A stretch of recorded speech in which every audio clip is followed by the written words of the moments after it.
చెప్పేది కొండంత ఇచ్చేది గోరంత అన్నట్టు ఎలక్షన్ల ముంగట మన నాయకులు మాయ మాటలు చెప్తారు. ఓట్ల కోసం అమలు గాని హామీలు ఇచ్చి తీరా గద్దెక్కినాక గవన్ని ఇప్పుడు ఏటివి తర్వాత చూద్దాంతి అని చల్లగా జారుకుంటారు. ఇక చేసేదేముంది మోసపోతే రాలింగా అనుకుంటా పబ్లిక్ కిమ్ అనుకుంటా లోపల లోపలనే నారాజవుతారు.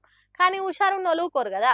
ఎదురుంగా ఎమ్మెల్యే ఉన్నా మంత్రి ఉన్నా ఆఖరికి సీఎం ఉన్నా సరే ఇస్తానన్న హామీలు ఏమైనా సారు అని గట్టిగా అడుగుతారు. ఇక గీయక్క కూడా గదే పని చేసింది.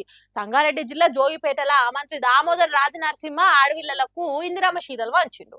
ఆ చీరలు తీసుకున్నాక ఆడోళ్ళంతా మస్తు మురిసిపోతారా అనుకున్నాడు మంత్రి సారు. కానీ ఈ వరంగల్ అమ్మలక్కలు తిరగబడ్డరు.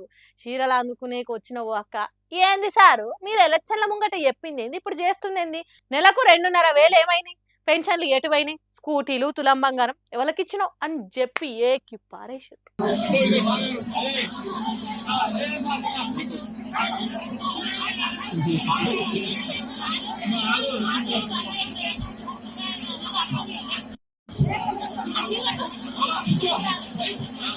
జర సైజు ఓపిక జై అని అడిగినోళ్ళనే ఊకబెడదాం అనుకున్నాడు మంత్రి. కానీ ఎంతమందిని ఊకబెడతాడు. 2 ఏళ్ల కింద 420 హామీలు 6 గ్యారంటీలు అనుకుంటా జనాల ఓట్లు వేయించుకొని రాష్ట్రాన్ని వెళ్తున్నారు. ఇచ్చిన హామీల గురించి అడిగితే ఈ సక్కదనాల చీర చేతిలో పెడుతున్నారు. ఆఖరికి రైతు భరోసా పైసలు కూడా చక్కగా ఇస్తలేరు. మీరేం లీడర్లను తిట్టుకుంటున్నారు ఊర్లలో పబ్లిక్. నిజమే కదా. అరచేట్ల వైకుంఠం చూపెట్టి తీర గెలిచినాక గిడేం లేదు అంత ఖాళీ అప్పు పుడతలేదని సీఎం అంతోటోడే చెప్తుంటే ఏం చేద్దామని కుర్చీ ఎక్కినామని తిట్టి పోస్తుర్రు. ఎట్లనో ఏమో చెయ్యి పాటి పాలనలా రాను రాను కాలం వెళ్ళదీసుడు.